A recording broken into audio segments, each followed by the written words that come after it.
Përshëndetje nderuar teleshikues, jemi në edicionin informativ këtu në News 24, do t'ju njohim tani shkurtimisht me informacionet e fundit. Porta e Shën Pjetrit në Vatikan u hap për besimtarët sot herët në mëngjes për lamtomirën e fundit Papa Franceskut. Mira qytetar nga e gjithë bota zunë në radhë qënorët e para të ditës me qëllim që të ishin pranishëm në funeral. Gjithçka është gati në Vatikan për ceremoninë martore, ndërkohë mbrëm u mbyllën homazhet në Bazilikën e Shën Pjetrit. Morën pjesë mbi 2500 njerëz, si dhe u mbyll arkmorti me trupin e papës. Roma është kthyer në një qytet të blinduar pasi 10 udhëheqës botror janë mbledhur për funeralin e Papa Franceskut, i cili ndroi jetë të hënën e Pashkëve në moshën 88 vjeçare. Mbrëm vonë, mbriti në Itali edhe presidenti amerikan Donald Trump, i shoqëruar nga zonja e parë Melania. Krahas Trump do t'jenë edhe presidentët e Argentinës, Francës, Gjermanisë, Italisë, Filipineve, Polonisë, së bashku me kryeministrat e Britanisë dhe Zelandës së Re, si dhe shumë antar të familjeve mbretërore europiane. Presidenti i Ukrainës Zelenski gjithashtu mbriti në Rom të shtunën në mëngjes. Shërbesa do të fillojë në orën 10 sipas orës lokale përpara Bazilikës së Shën Pjetrit në qytetin e Vatikanit. Ceremonia pritet zgjasë rreth 1 orë e gjysmë. Pas përfundimit të meshës, trupi Francesku do të dërgohet në Bazilikën e Santa Maria Maggiore në Rom për varrim. Pastaj do të fillojë një periudhë zie 9 ditore. Ndërkohë të premten, presidenti i Republikës Bajram Begaj kreu homazhe pranë trupit të Papa Franceskut në Bazilikën e Shën Pjetrit në Vatikan, në një ceremoni ku marrin pjesë drejtues shtetesh, klerik dhe besimtar nga e gjithë bota. Gjatë homazheve për atin e shenjtë, presidenti Begaj shoqërohej nga 4 përfaqësuesit e komuniteteve fetare shqiptare, ati musliman, ortodoks, katolik dhe bektashi. Një dëshmi e vllazërisë mes besimeve dhe tolerancës fetare, të cilën Papa Francesku e ka çmuar edhe gjatë vizitës së tij në Shqipëri. Për kryepresidentit Begaj ishte edhe presidenti i Kosovës Vjosa Osmani, si dhe kardinali shqiptar Ernest Roshani.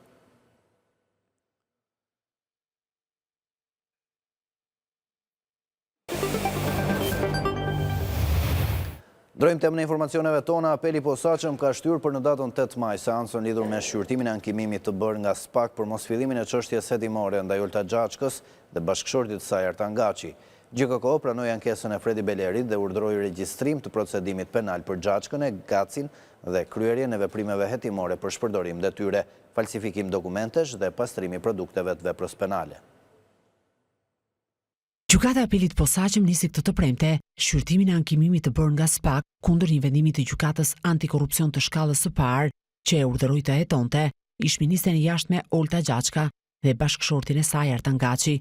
SPAK doli kundër këtij vendimi me argumentin se gjatë hetimeve të rastit nuk gjeti asnjë të dhënë që mund të ngarkonte me përgjegjësi penale çiftin Xhaçka Gaçi për pretendimet e ngritura nga Fredi Beleri, i cili ishte edhe kallëzues.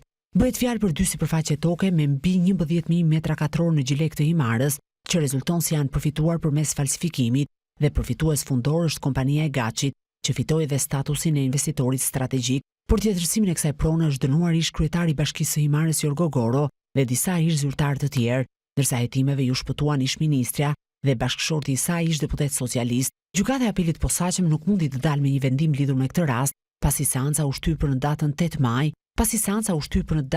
maj. Për shkak se palët nuk kishin marrë njoftim. Gjykata e posaçme më herët pranoi ankesën e eurodeputetit Fredi Beleri për shfuqizimin e vendimit të SPAK dhe urdhëroi regjistrimin e procedimit penal dhe kryerjen e veprimeve hetimore ndaj ish-ministres së jashtme Olta Xhaçka dhe bashkëshortit të saj Gaçi për akuzat e shpërdorimit të detyrës, falsifikimit të dokumentave dhe pastrimit të parave kryer në bashkëpunim. Eni Vasili, moderatori e emisionit Open në News 24, është zgjedhur drejtoreshe e përgjithshme e Radio-Televizionit Shqiptar, duke u bërë gruaja e parë në historinë e transmetuesit publik që merr këtë detyrë. Vendimi erdhi pas një votimi të dytë në Këshillin Drejtues, ku Vasili siguroi shumicën e votave. Vasili merr me vete në RTS një përvojë të gjatë dhe të çmuar nga News 24, një nga burimet kryesore të talenteve mediatike në Shqipëri. Eni Vasili, moderatorja e emisionit qendror në News 24, një ndër emrat më të njohur të ekranit shqiptar, është zgjedhur drejtoreshe e përgjithshme e Radio-Televizionit Shqiptar me mandat 5 vjeçar. Vendimi është marrë me shumicë votash gjatë votimit të dytë të bordit të drejtues të RTS-s, ku në garë ishin 3 figura të njohura: Eni Vasili, Gjoi Jakaj dhe Angel Musai. Eni Vasili siguroi 3/5 e votave të nevojshme, duke u bërë kështu gruaja e parë që votohet në këtë detyrë në historinë e transmetuesit publik shqiptar. kandidatja Eni Vasili zgjidhet drejtori i përgjithshëm i Radio Televizionit Publik Shqiptar me 7 vota. Zgjedhja në krye të RTS-s shënon një moment të rëndësishëm jo vetëm për karrierën e Eni Vasilit, por edhe për televizionin News 24, ku ajo ka punuar për vite të tëra, televizion që vijon të jetë një nga shkollat prestigjioze e më të rëndësishme për figurat mediatike dhe profesionale në vend. Në këtë ekran janë formuar dhe afirmuar një sër gazetarësh, analistësh dhe drejtuesish emisionesh, që më pas kanë marrë role kyçe në median dhe komunikimin publik në Shqipëri. Eni Vasili ka një karrierë të gjatë dhe të konsoliduar në gazetari, e njohur për stilin e saj serioz, profesional dhe të paanshëm në intervista dhe debate politike. Ajo ka drejtuar për vite emisionin politik Open në News 24, i cili është kthyer në një nga platformat më të rëndësishme të debatit politik dhe shoqëror në vend. Për gjatë punës së saj, Vasili ka intervistuar figura të rëndësishme të politikës shqiptare dhe ndërkombëtare dhe ka fituar respektin e publikut. Ajo ka qenë gjithashtu pjesë e shumë projekteve që lidhen me lirinë e medias dhe etikën profesionale. Në krye të RTS-s, Eni Vasili do të përcjell profesionalizmin dhe përvojën e saj nga një media private si News 24. Pronari i News 24, zoti Irfan Hysen Belliu, kolegët dhe bashkëpunëtorët e saj, i urojnë Enit punë të mbarë dhe suksese në detyrën e saj të re dhe shumë të rëndësishme.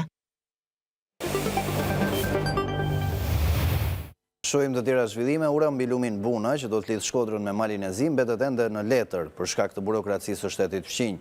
Kështu deklaroi kryeministri Edi Rama në takimin me përfaqësues të bizneseve të sektorit të turizmit në vijën bregdetare mes Velipojës dhe Shëngjinit. Vijën bregdetare mes Velipojës dhe Shëngjinit, që tashmë lidhet nga një aksiri rrugor, kryeministri Edi Rama e ka vlerësuar si një ndër zonat më të bukura të Evropës. Në takimin me përfaqësues të bizneseve të sektorit të turizmit, Rama nënvizoi nevojën e një infrastrukture që do të rriste turizmin elitar.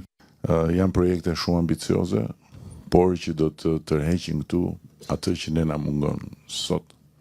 Do të tërheqin fuqinë e madhe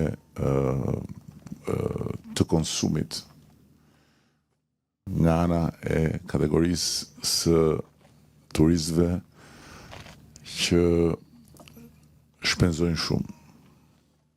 Natyrisht ata kanë nevojë për këtë lloj infrastrukture të re, mikpritje që po krijojmë. Ura mbi lumin Buna që do të lidhë Shkodrën me Malin e Zi mbetet ende në letër për shkak të burokracisë së shtetit fqinj, tha kryeministri. Nuk kemi pas shumë sintoni me palën malazeze për urën, vonesa, burokratësira etj. Se ankoheni ju për vonesa dhe burokracirat këtu, por do të vazhdojmë të shtyjmë për urën, sepse është shumë e rëndësishme që të krijojmë një vijë të pandërprerë dhe kjo do t'ju sillte juve shumë më tepër flukse dhe do sillte dhe shumë turistë të ditës që shkojnë dhe vinë midis dy anëve të kufirit. Kreu qeverisë kujtoi rëndësinë e paqes fiskale, që tha se shkon në ndihmë të bizneseve.